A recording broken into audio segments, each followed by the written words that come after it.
Sir ನಮ್ಮ ಹೆಸರು ವೆಂಕಟೇಶ್ ಅಂತ. ನಾನು ಗೋವಿಂದಪ್ಪ ಅವ್ರ ಮಗ. ನಮ್ಮೂರು ಬಿಸ್ಕೂರು. ನಾನಿರೋದು ಕುದೂರಲ್ಲಿ. ಸುಮಾರು ಆಲೆ ಒಂದು 10-15 ವರ್ಷದಿಂದಲೂ ಯಾವ ಥರದಲ್ಲೂ ಕಳ್ತನ ಅದು ಇದು ಆಗ್ತಿರ್ಲಿಲ್ಲ.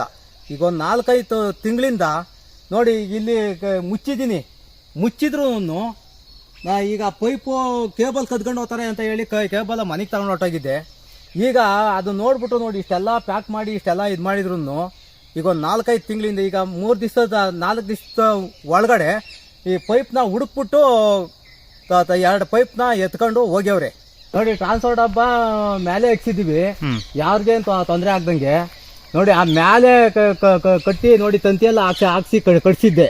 ಅಲ್ಲಿಂದ ಇದನ್ನ ಮಾಡ್ಕೊಂಡು ಬಿಚ್ಕೊಂಡು ನೋಡಿ ಆ ತೋಟದೊಳಗಕ್ಕೆ 3 ಕಂಬದಾಯ ವೈರ್ನ ಬಿಚ್ಕೊಂಡು ತಗೊಂಡು ಹೋಗ್ಯವ್ರೆ. ಮೇಲಾಗಿ ಇಲ್ಲಿ ಈ ಬೇಟೆಗಾರರು ಅಂತ ಬರ್ತಾ ಇರ್ತಾರೆ. ಬಂದೂಕಾಯಿ ಹಿಡ್ಕೊಂಡು 12 ಗಂಟೆ 1 ಗಂಟೆ 10 ಗಂಟೆ ರಾತ್ರಿ ಒಳಗೆ ಬೇಟೆ ಅಂತಲೂ ಬರ್ತಾರೆ. ಯಾರ ಮೇಲೆ ಅನುಮಾನ ಪಡೋದೋ ಏನು ಕತೆನೋ. 25 ವರ್ಷದಿಂದ ಇಲ್ಲಿನವರೆಗೂ ಯಾವುದೇ ಥರ ಕಳ್ತನ ಆಗಲಿ ಇದಾಗಲಿ ಯಾವುದೂ ಆಗಿರಲಿಲ್ಲ.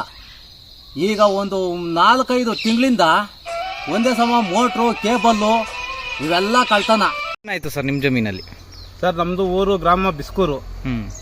ಇಲ್ಲಿ ಪಕ್ಕದಲ್ಲಿ ಅಕ್ಕಪಕ್ಕದಲ್ಲೆಲ್ಲ ಪೈಪ್ಗಳು ಕಳ್ತನಗಳು ಕೇಬಲ್ಗಳು ಹೋಗೋದು ಮೋಟ್ರುಗಳು ಹೋಗೋದು ಎಲ್ಲ ಮಾಡ್ತಾ ಇದ್ದಾರೆ. ಇಲ್ಲಿ 1 ವರ್ಷದಿಂದನೂ ನಾವು ಎತ್ತಿ ಪೈಪು ಮೇಲಕ್ಕೆ ಹಾಕಿದ್ದು.